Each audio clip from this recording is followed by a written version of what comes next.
Complex problems call for complex solutions. And I think as we enter here this last part of public safety, public transportation, I think we're going to see that. I am someone who is a huge proponent, along with the Green Party, of public transportation, just as a green solution for transportation in general. But what we also want to see as Greens is more local decision making. And the challenge in our rural riding of Saint Croix is that more and more essential services like healthcare and the courts, and gosh knows what else coming down the pike. Hopefully not. Again, if I'm your MLA, we will always be lobbying and advocating for things to remain in our riding. Just because we are rural does not mean we should be seeing the removal of these essential services. In fact, as I say at the doors, today I was doing some amazing,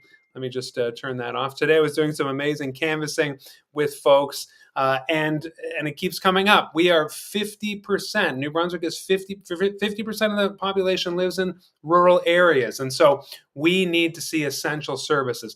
That said, we are about to talk about feasibility and sustainability of public transportation. And so, as I was mentioning yesterday, because I wanted to trace the history. And in order to understand solutions moving forward, we have to understand where we've come from. And so in 2017, a pilot project called Rural Lynx was begun. The Liberal provincial government allocated $500,000 for a 2-year pilot project to assess the sustainability of a bus line, a bus service from St. Stephen to St. John, twice a day round trip. And so here, after much planning, the New Brunswick, Southwest New Brunswick Transit Authority, which no longer exists, lobbied for many years and received the funding and set things in motion. Now, Maritime Bus was awarded that contract. They commissioned a full passenger bus to wind its way from St. Stephen into St. Andrews and back out and Beaver Harbor. And it was quite a route. And I want you to ask yourself, if you had to take the bus to St. John, would you take this service? It took a very, very long time. Yes, it was a connection, but at the end of the day, we have to ask ourselves, are people actually going to take it when it's so cumbersome? So just as the project was starting, advocates of the project said this is a connection, it is a link for jobs. Someone who lives in St. Stephen can work in St. John. Someone who works in St. John can work at the Ganong factory in St. Stephen, for example.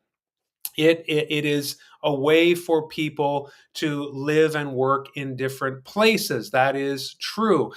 So there was this sense that it would stimulate economic activity. People who were skeptical of the project, let's say, I'm not sure anyone was directly opposed, concerned citizen groups, for example, they pointed out very correctly that this is an issue. The root of the problem is the government moving things out of our community into St. John, that centralization of things as opposed to keeping things local. And things like the courthouse and the hospitals. There was a major protest at the same time of the operating room shutting down at the Charlotte County Hospital. It's an incredible asset we have in our community. And so there was protest around that. Now, as the project did get underway, we are seeing a discrepancy in numbers where Maritime Bus believed that in order for this service to be feasible, it needed upwards of 75 passengers per day. The Southwest Transit Authority argued that with the funding and different models, the service would be sustainable with 14 passengers a day. So quite a huge swing. Well, 6 months in, there was a quarterly assessment. The people running this program got together, and it was not looking good from the get-go. What they were seeing was ridership was at about 7 passengers per day. 7. So this is after, again, years and years of lobbying. We lost our bus service in our riding from our riding to St. John in 2011. About 5 years of lobbying brought it back.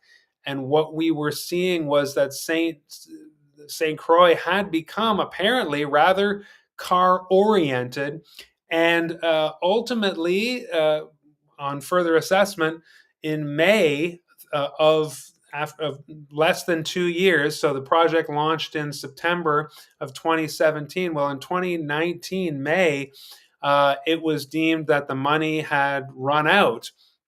And here is a quick slide, just with the very little time we have left.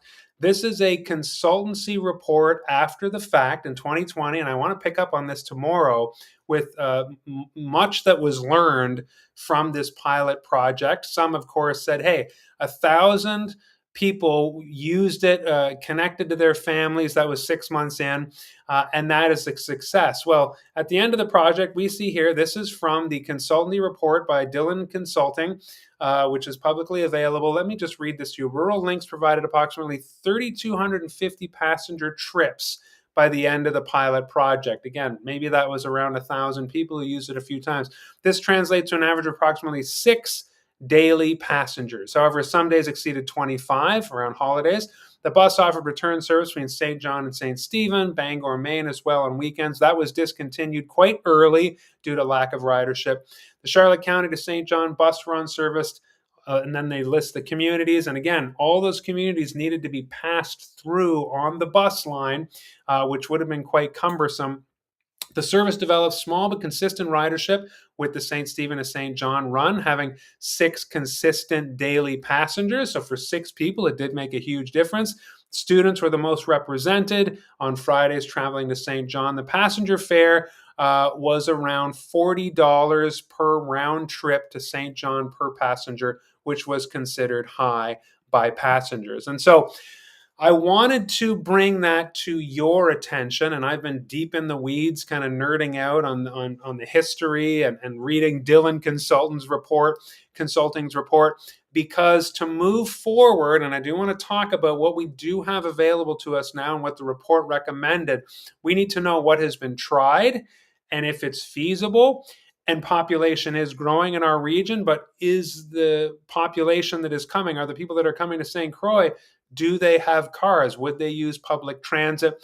And so we need to move forward with that tomorrow. So as I said, complex problems need complex solutions. I do believe we have a constellation of services that we can build upon in our riding, but as we all know, public transit is woefully lacking. And is it inadequate? Well, we need to look at things that have been tried, and we'll pick this up tomorrow. Thank you for joining today.